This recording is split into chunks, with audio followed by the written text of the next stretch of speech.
Hello बच्चों, let's read the question. The stoichiometric coefficient of blue perchromate in its reaction with H2SO4 is. Stoichiometric coefficient पूछ रहा blue परक्रोमेट का जब वो react कर जाएगा H2SO4 के साथ, मींस बैलेंस्ड केमिकल रिएक्शन लिख करके जो उसका कोफिशिएंट आएगा वही इसमें पूछ रहा है।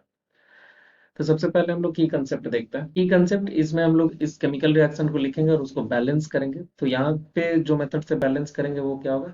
Balancing by algebraic method.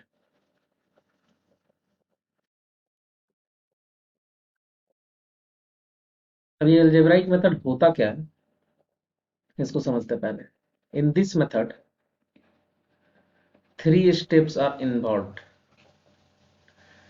First step, assigning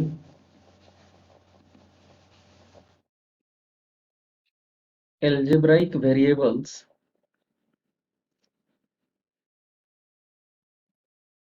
as stoichiometric coefficient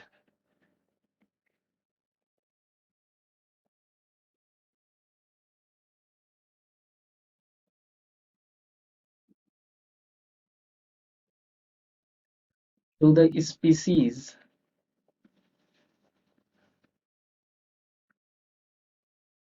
in the unbalanced chemical equation।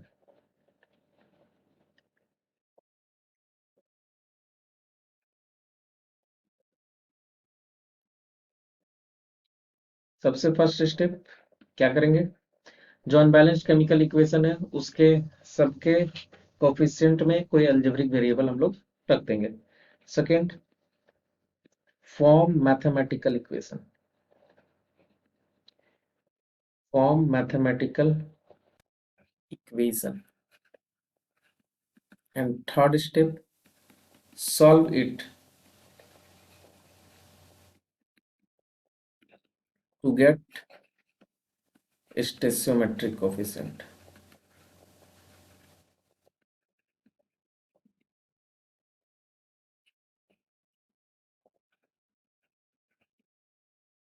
तो टोटल तीन स्टेप्स में हम लोग बैलेंस करेंगे। पहला एल्जेब्रिक वेरिएबल्स लगा देंगे, देन नेक्स्ट मैथमेटिकल इक्वेशन बनाएंगे एंड लास्ट सॉल्व करके स्टेसियोमेट्रिक कोफिशिएंट को निकाल लेंगे।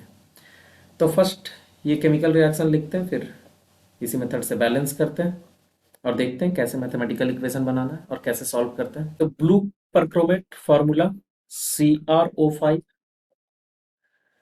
प्लस H2SO4 क्या बनाएगा ये?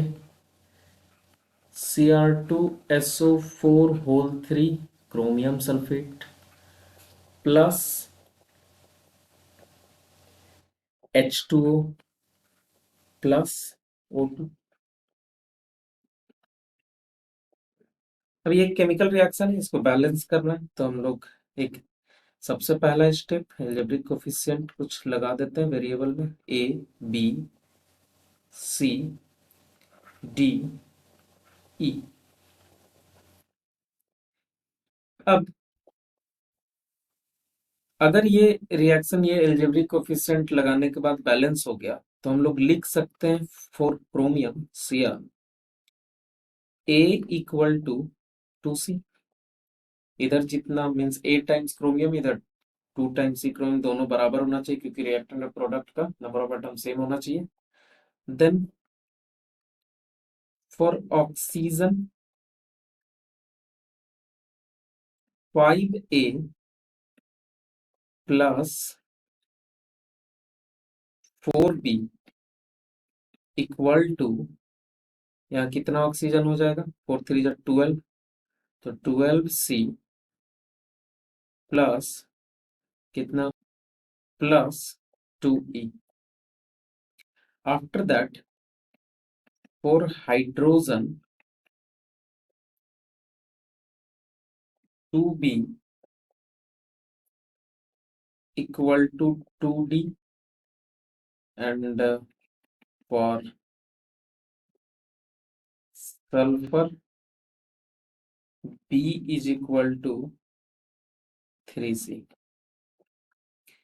ये mathematical equation balance chemical equation तैयार हो गया। अब सारे कोफिशिएंट को निकालने के लिए कोई एक वेरिएबल को हम लोग कुछ कांस्टेंट मान लेंगे और सबके लिए निकाल लेंगे। तो late A equal to 1।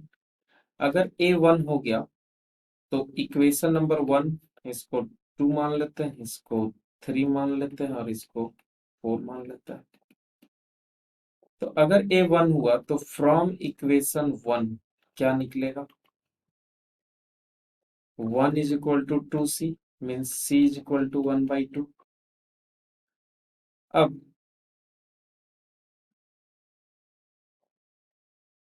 From equation 4, क्योंकि इसमें c और b के बीच का रिलेशन है, तो b is equal to 3 into C का वैल्यू निकाल चुके हैं इससे पहले 1/2। तो कितना आ गया b का वैल्यू? 3/2। नाउ ए का वैल्यू आ गया, सी का वैल्यू आ गया, बी का वैल्यू आ गया। अगर बी का वैल्यू आ गया तो डी का वैल्यू भी बराबर होगा, क्योंकि 2b is equal to 2d, तो 2 cancel out means b equal to d. तो डी का वैल्यू भी 3/2।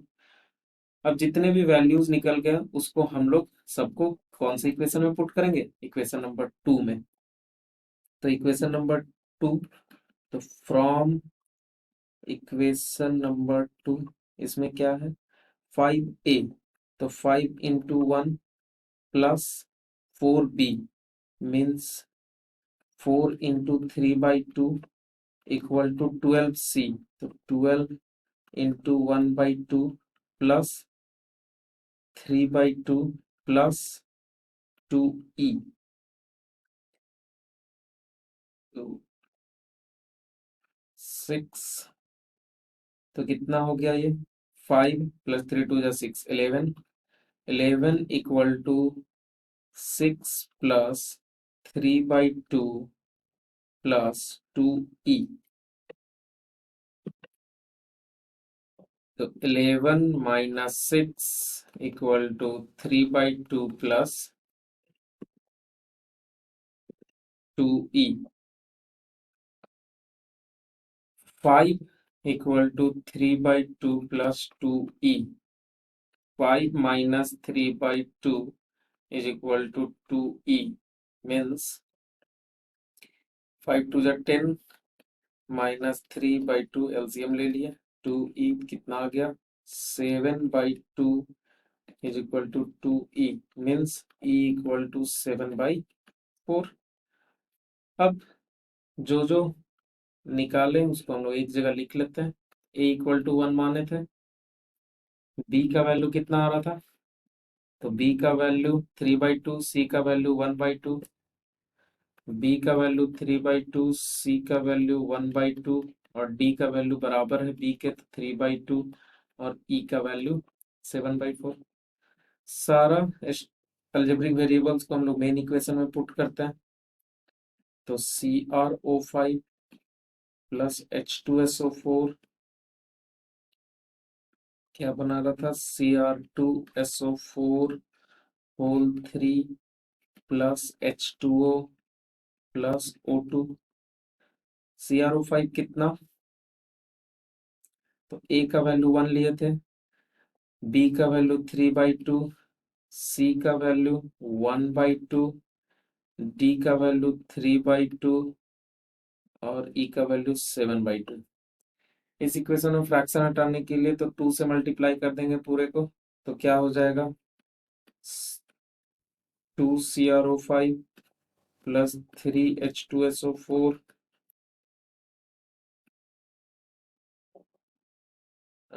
नो 7/4 था ये, ठीक है। तो 4 से मल्टीप्लाई करना पड़ेगा, तो फिर ये क्या हो जाएगा? 4CrO4, 4 से मल्टीप्लाई करेंगे तो 2 2 जा 4, तो ये 6 हो जाएगा। 3 2 जा 6 H2SO4, ये 4/2 means 2Cr2SO4 whole 3 plus 4 into 3/2 means 2 2 2 जा 4, तो 3 2 जा 6H2O प्लस 7O2। तो बैलेंस्ड केमिकल इक्वेशन क्या आ रहा है? 4 times blue chromate means 4 molecules of blue chromate 6 molecules of H2SO4 के साथ रिएक्ट कर रहा है, 2 molecules of chromium sulfate 6 molecules of water और 7 molecules of O2 रिलीज कर रहा है। तो स्टेसियोमेट्रिक कोफिशिएंट ऑफ ब्लू क्रोमेट क्या आया? स्टेसियोमेट्रिक कोफिशिएंट ऑफ ब्लू क्रोमेट 4। ये सिंपली बस बैलेंस किए और फिर देख लिए कि CrO5 के कोफिशिएंट में कौन सा, तो 4 आ रहा है। Hope you understood it well. Best of luck. Thank you.